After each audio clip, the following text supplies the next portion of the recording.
Ladies, gentlemen, and tarnished of all ages, when it comes to the realm of Shadow, there's a lot of cool stuff to be found, and a large percentage of it is either interesting or strong enough to be a relative focus of an entire build if it catches your eye in the right way. We've talked a fair bit about different weapons you can find so far early on in the game, but what if you already have a weapon that you're a pretty big fan of, but still want to use something new? What if your weapon has a changeable Ash of War slot, but you don't want to use one from the base game? Well, today we're going to go over all 5-ish Ash of Wars that are in the opening map region of the DLC, and I said 5-ish because one of them is technically not in the first area, but is about 2 feet away, so it basically counts. For the sake of knowing how to approach this then, as far as spoilers, I'll be showing these items to you in a sort of progression order. The earlier it is in the video, the easier it will be to get to from the first grace, and I'll be showing you what the Ash of War is, what it can be used on, and what it looks like. Then we'll go over where it actually is and how to get it last of all, once you actually know if you want to get it.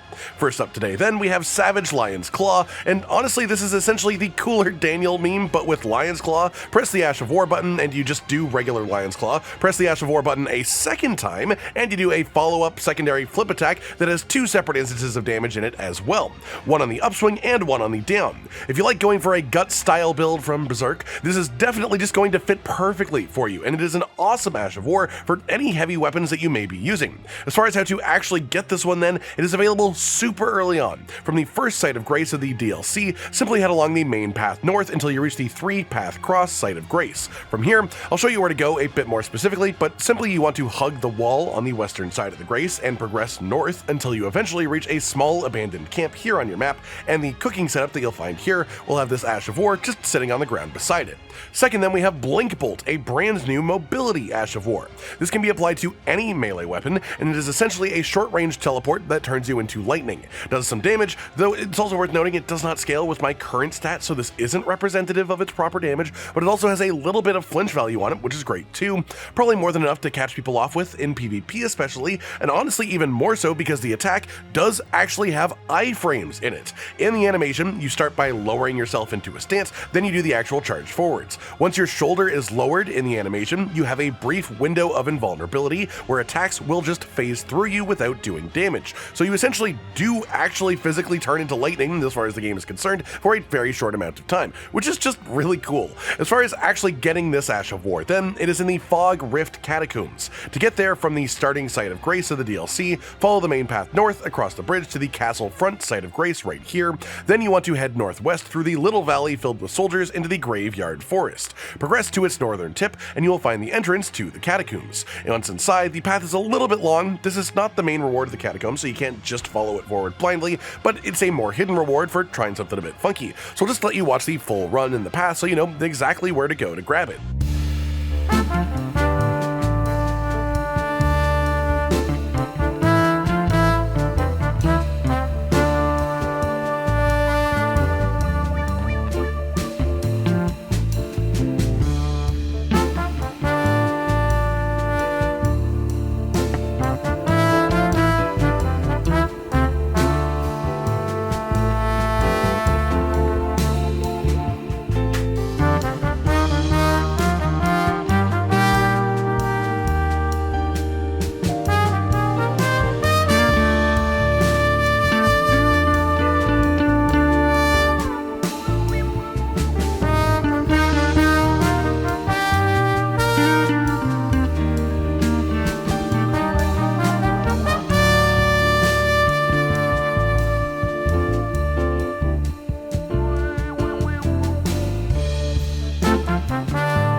Moving on from that then, third today we have the Wing Stance Ash of War, and this one is pretty interesting. It's only applicable to light greatswords specifically, so it is quite limited in what it can be used with, but the reason for that is that it is also extremely unique. When you hold down the Ash of War button with this, you hold the weapon out to the side, entering a stance. Then you can either use light attack for a quick 3-hit combo, or use heavy attack for a forward jumping thrust that covers pretty decent distance. The thrust has pretty good stagger and movement, but the light attack from the stance is definitely the big selling point in my opinion, as it is a way to get a lot of hits in really quickly, faster than this weapon type normally can, which lets it synergize with a bunch of talismans or flask upgrades that benefit that type of gameplay.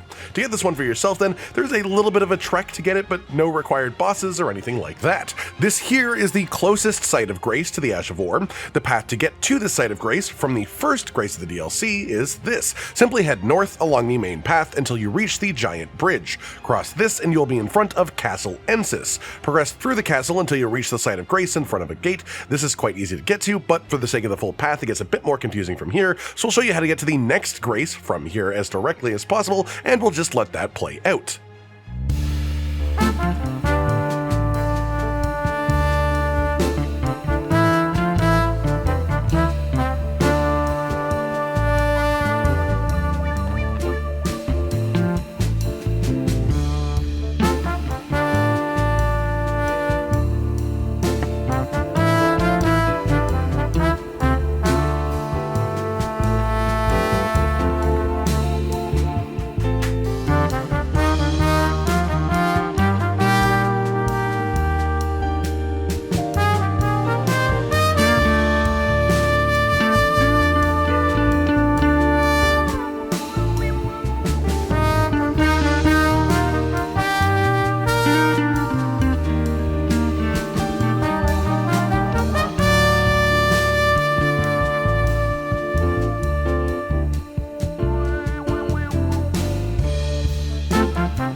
From this next site of grace then, you want to go outside to the balcony and jump off of the right side. You want to follow this path downwards to the bottom of the tower, jumping down the rocks. Then once you're inside of the tower, you just want to climb the stairs to go up it, then go up the ladder, then there will be another ladder, so go up that as well, and you'll be on the top of the tower, where there is a chest, inside of which is this Ash of War.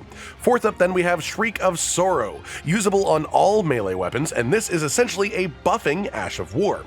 When you use it, you scream, which does a minor flinch to any enemy that is extremely close to you, but the range is very small, and the amount of stagger isn't high enough to stop bigger enemies, so this is not the main use of this by any means. The main use then is the buff that it gives you. This boosts your attack power in relation to your current health. The higher that your health is, the less potent the buff is. I did do a bit of math on this and some testing to work out the actual numbers. At maximum health, this buff was giving me 12% bonus attack power, which is pretty solid. Nothing crazy, but definitely decent. And when I went down to around 5 to 10% health before triggering the buff, it gave me a 27% attack increase, which is actually really potent compared to most buffs in the game, honestly. This probably scales up to about 30% maximum if you use it at like literally 1 health point, but this was as low health as I could actually get safely. That said, the best part is that the buff snapshots when you apply it, meaning if you use the Ash of War when you are at low health, then you heal back up, the buff will still be giving you that nearly 30% bonus even when you are fully healed, and it lasts for about 40 seconds after you cast it, so it gives you a really solid gameplay loop of if you get hit by the enemy, you use this Ash of War,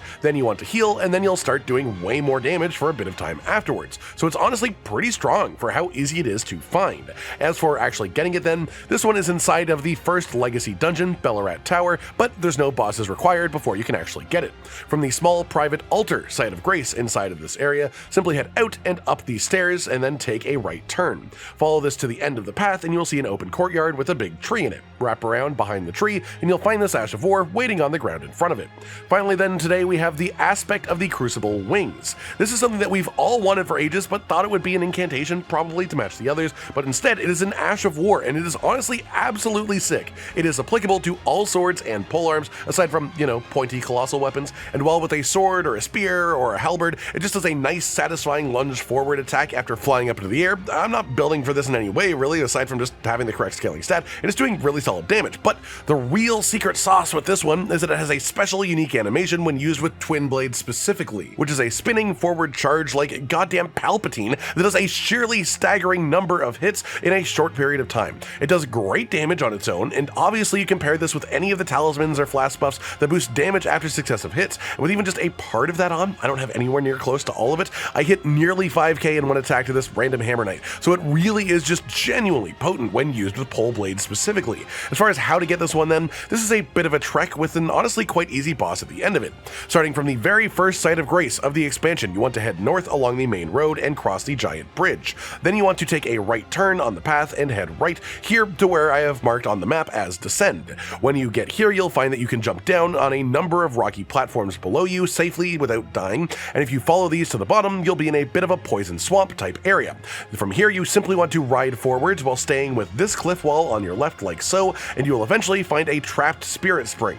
These can be opened by finding the pile of spirit rocks that are nearby and slapping them with your fist or a weapon or whatever. The unlock for this one is just up the hill slightly northwest of the spirit spring's initial location.